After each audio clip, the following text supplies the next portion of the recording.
Hi, sweetheart. We're still reading in chapter 13, The Guiltless World. This is in section 5, the two emotions. I have said you have but two emotions, love and fear. One is changeless, but continually exchanged, being offered by the eternal to the eternal. In this exchange, it is extended, for it increases as it is given. The other has many forms, for the content of individual illusions differs greatly. I like this. I'm going to pause here and say the truth is always very simple and universal. But lies have many forms and illusions differ greatly. It's kind of interesting, isn't it? Yet they have one thing in common. They're all insane. They are made of sights that are not seen and sounds that are not heard. They make up a private world that cannot be shared, for they are meaningful only to their maker, and so they have no meaning at all. In the world, their maker moves alone, for only he perceives them. I'll pause here and say this. To me, this is talking about the fact that we all are experiencing a totally different reality than anyone else. You may have heard of police reports where the police show up, there was 5 witnesses, they all give a totally different story because they were standing at different vantage points and they saw and heard different things. And that's actually quite common. And how often have you seen or been in an argument where both parties had 2 totally different perspectives about what was going on? And that's what this is talking about, is they make up a private world that can't be shared. And if we have good communication and we're speaking with kindness and love, often we can find some middle ground and come together.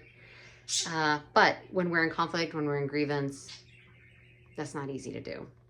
In this world, their maker moves alone, for only he perceives them. Each one peoples his world with figures from his individual past, and it is because of this that private worlds do differ. Yet the figures that he sees were never real, for they are made up only of his reactions to his brothers and do not include their reactions to him. Therefore he does not see he made them, and that they are not whole. For these figures have no witnesses, being perceived in one separate mind only.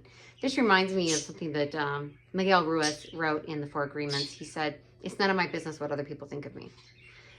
And he goes on to explain because, and this is coming from Toltec wisdom, but hey, wisdom is wisdom, and it's being corroborated here in A Course in Miracles as well.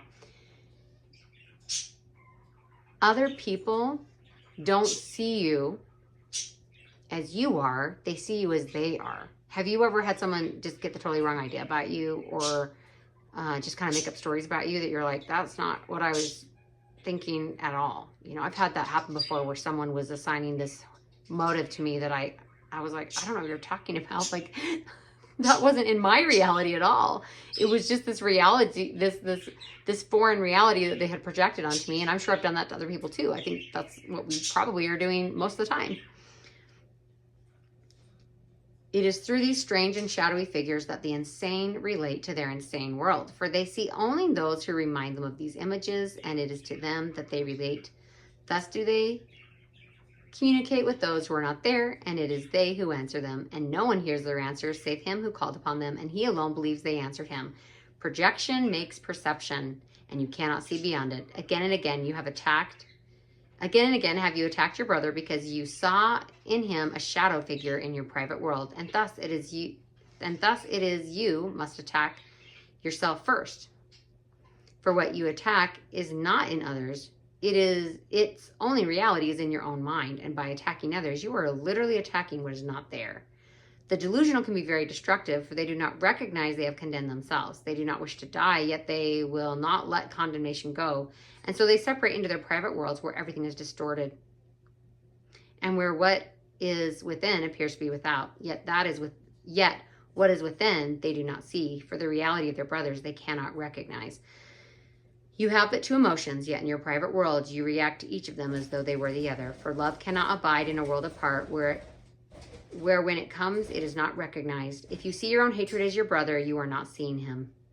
Everyone draws nigh unto what he loves and recoils from what he fears.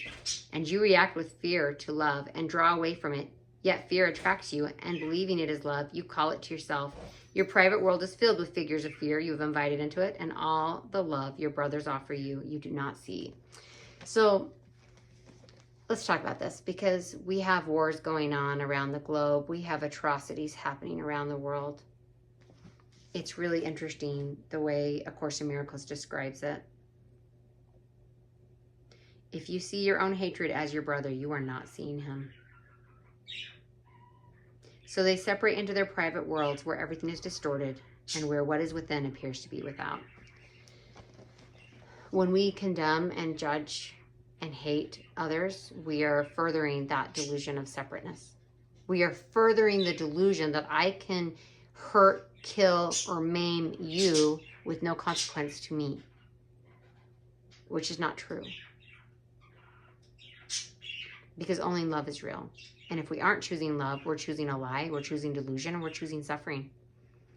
And we look around us, and yes, many of our brothers and sisters are, whether through conscious choice or through no fault of their own, lost in a horrible nightmare where the other is the enemy and the other is evil, and not able to see that at least some of that is their own projection of separateness, of hatred, of grievances, some that are ancient. I'm not going to talk about any specific conflict because it's so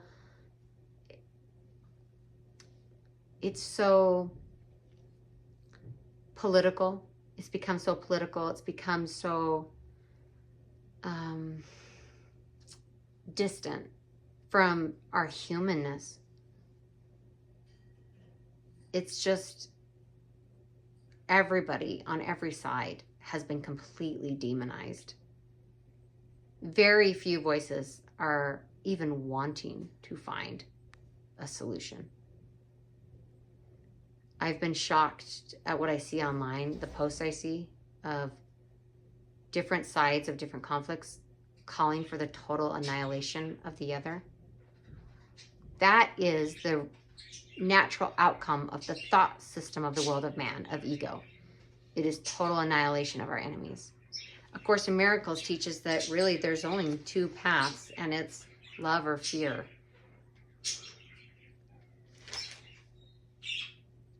You will see all that you denied in your brothers because you denied it in yourself.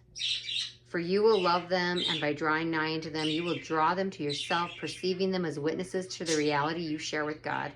I am with them as I am with you, and we will draw them from their private worlds, for as we are united, so would we unite with them. The Father welcomes all of us in gladness, and gladness is what we should offer him. I've talked about it before, but it's helped me understand God's infinite love for every soul. God isn't looking at people by race, creed, religion, gender, and deciding who's his favorite. God loves everyone. And that makes some people really angry because they want God to love them and hate their enemies. But God is love. And if you have children, then you can understand.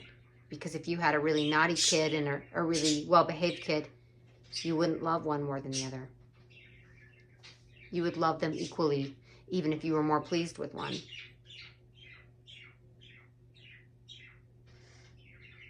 And the one who was doing the things I shouldn't be doing. And I don't mean to trivialize it by comparing this to children, because I understand that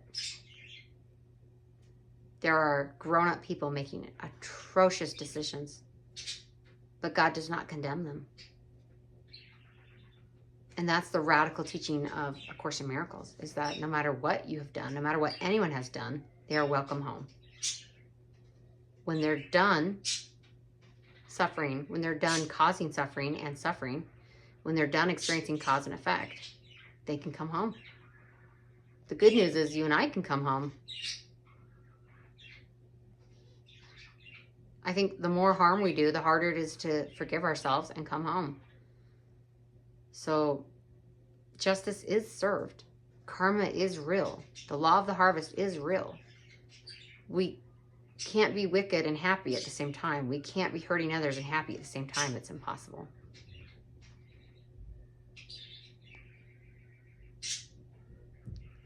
At some point, we have to surrender to the idea that we don't know what is right. To an extent, we can decide for ourselves what's right for ourselves, but we don't know what's right for everyone else. We are not in the minds of everyone else. We don't know their motives. We don't know their past. We don't know their background. We don't know what demons, internal demons and lies that they're battling. We don't know. So all we can do ultimately is wish them well and be a peacemaker in our own lives and let that radiate outward. because we aren't here to force, fix, or control. That is the ego's plan, and it never works. In fact, trying to fix, force, or control is what started every war. Thanks for being here. I love you. I'll see you soon.